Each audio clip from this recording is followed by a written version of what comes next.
Rational numbers can be easily represented on the number line. We have already studied about that, but here we have to study to represent an irrational number on the number line. How can we represent? First example, take 2, root 2. Root 2, how to represent on a number line? इस question को ध्यान से समझना है। सबसे पहले इसके लिए हमको जरूरत पड़ेगी एक स्केल की, ठीक है, एक स्केल की जरूरत पड़ेगी, स्केल और कंपास की जरूरत पड़ेगी। स्केल से हम लोग कोई लाइन ड्रॉ कर लेंगे, ठीक है। एक लाइन हमने ड्रॉ किया, यहां पर कोई एक पॉइंट हम मान लेते हैं, ठीक है।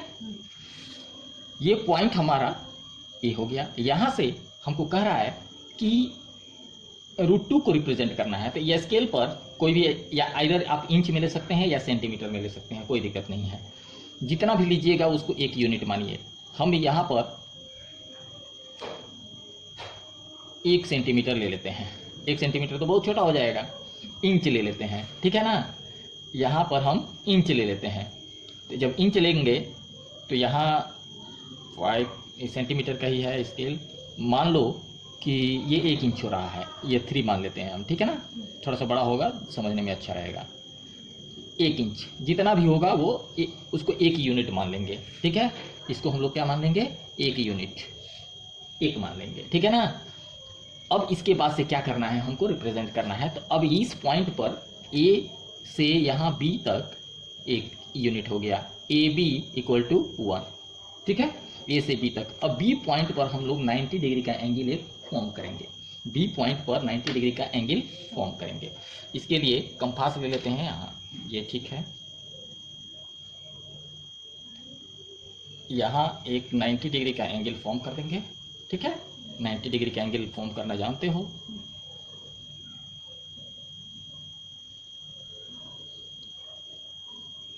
ठीक है। और इसको हम लोग ज्वाइन कर देंगे, तो ये 90 डिग्री का एंगल हमारा फॉर्म हो जाएगा। एग्जैक्ट से कोई इसमें, अब यहाँ पर हम ले लेंगे 90 डिग्री। ये जितना बड़ा है उतना ही बड़ा 1 यूनिट इधर है, तो 1 यूनिट ये भी लेना है परपेंडिकुलर। कहने का मतलब है कि अगर हमारा 1 यूनिट ये हो रहा है, देखो 1 यूनिट ये हो रहा है, ठीक है ना, तो 1 ही यूनिट हमको ये भी लेना है, ठीक है, उतना ही। ये हमारा पॉइंट हो जाएगा सी, ठीक है। इसको ए से हमको ज्वाइन कर देना है। इसको क्या करेंगे? ए से हम ज्वाइन कर देंगे। इसको ए से, ए सी को ज्वाइन कर दीजिए, क्लियर है। ए सी को हमने ज्वाइन कर दिया। अब क्या हुआ, ये भी अब 1 यूनिट हो गया। अगर पाइथागोरस रूल याद करो तो ए यही हो जाएगा परपेंडिकुलर 90 डिग्री। यहां से ये हो गया A B equal to 1 centimetre equal to B C. अब बी सी भी हो गया 1 सेंटीमीटर, 1 सेंटीमीटर चाहे 1 इंच 1 यूनिट, ठीक है ना, दोनों 1 यूनिट हो गया। हम जानते हैं पाइथा, अगर ए सी निकालें तो ए सी इक्वल टू क्या होता है formula, root under A B square plus B C square होता है ना। A B square, A B क्या हुआ 1 हुआ, तो 1 का स्क्वायर प्लस 1 का स्क्वायर, यानी क्या हो गया, रूट में 1 + 1 दैट इज रूट में 2, ठीक है। तो रूट में 2 हो गया। इसका मतलब ये लंबाई जो हुआ, ये ए सी जो हुआ हमारा, ये रूट 2 हुआ, यानी ए सी इक्वल टू रूट 2। अब इसको क्या करते हैं हम लोग, यहाँ से इसको मीजर कर लेते हैं कि कितना बड़ा है, ठीक है। हम मीजर करके इस पर मार्क कर लेंगे। ये जो मार्किंग होगी, ये पॉइंट जो होगा, जितना ये रूट 2 है, तो इसका मतलब कि इस नंबर लाइन तो यही है हमारा, इस पर रिप्रेजेंट करना है, तो इसको हम लोग ए डॉट कह दें, ठीक है ना। या ए हो गया तो ए डैश कहिए, चाहे A1 कह दीजिए, ठीक है, A1। तो ये हो गया A1 इक्वल टू रूट 2, ये हमारा रिप्रेजेंट हो गया। समझ में आया? इस तरह से नंबर लाइन पर हम लोग रिप्रेजेंट करते हैं, ठीक है। ये हमारा, ये पॉइंट जो हुआ A1, A1 हमारा रूट 2 हो गया, ठीक है। अब हमको रिप्रेजेंट करना हो, रिप्रेजेंट रूट 3। रूट 3 को रिप्रेजेंट करने के लिए, अब रूट 3 को अगर हमको रिप्रेजेंट करना है तो ये ध्यान रखो, रूट 3 डायरेक्ट रिप्रेजेंट नहीं हो सकता है, क्योंकि हम जानते हैं कि रूट 3 को रिप्रेजेंट करने के लिए पाइथागोरस रूल, अगर हम वहाँ अगर हाइपोटेन्यूस अगर निकालना चाहते हैं, तो हाइपोटेन्यूस का निकालने के लिए हम अगर रूट 2 का स्क्वायर कर दें, रूट 2 का स्क्वायर कर दें आप प्लस 1 का स्क्वायर कर दें, तो ये हो जाएगा रूट 2 का स्क्वायर का मतलब हो गया 2 और 1 का स्क्वायर का मतलब 1, तो ये √3 आ जाएगा। ठीक है, तो इसको रिप्रेजेंट करना है तो पहले हमको √2 को रिप्रेजेंट करना ही पड़ेगा। बिना √2 रिप्रेजेंट किए हुए √3 रिप्रेजेंट नहीं हो सकता है, तो हम इसी पर रिप्रेजेंट करेंगे। ठीक है, अब या तो आइदर इसको यहाँ पर 90 डिग्री का एंगल फॉर्म कर लो, या ये जो पॉइंट हुआ इसको बेस ले लो, यहाँ पर हाइपोटेन्यूस बना लो। ठीक है, फिर यहाँ पर हाइपोटेन्यूस हम बना लेंगे। हाइपोटेन्यूस आप परपेंडिकुलर यहाँ पर बना लो, इस पॉइंट पर, एक पॉइंट पर। तो मान लो कि ये है, इसी से हम डायरेक्ट बना सकते हैं। ठीक है, इस लाइन को इस लाइन से मिला दीजिए। ठीक है, ये लाइन पर ये लाइन रहेगा, और इस पर जो लाइन ड्रॉ करेंगे हम, ये 90 डिग्री अपने आप हो जाएगा। ठीक है ना, इसकी सहायता से भी हम लोग बना सकते हैं। 90 डिग्री का एंगल हमारा फॉर्म हो गया। ठीक है, अब इस पर फिर हमको एक यूनिट ले लेना है। ये √2 हो गया, यहाँ से यहाँ हमारा √2 हुआ, यहाँ से यहाँ क्या हुआ, √2। ठीक है, अब यहाँ से यहाँ तक इस पर हम लोग एक यूनिट फिर ले लेंगे। यहाँ से एक यूनिट जो है, ये डिस्टेंस है एक यूनिट, तो यहाँ पर भी यहाँ पे √2 तक लेंगे ना। हाँ, तो यहाँ से यहाँ √2 न हुआ, यहाँ से यहाँ √2 हो गया। ये वाला जो नापे हैं वो तो ये वाला ना था क्या, ये वाला डिस्टेंस? हाँ, तो एक यूनिट है ना। हाँ। तो एक ही यूनिट ना है, तो एक यूनिट तो इस पर भी लिए, ये जितना है उतना ही तो ये भी है, दोनों तो बराबर ही है। तो एक यूनिट इधर लिए तो एक यूनिट इधर ले लेंगे हम।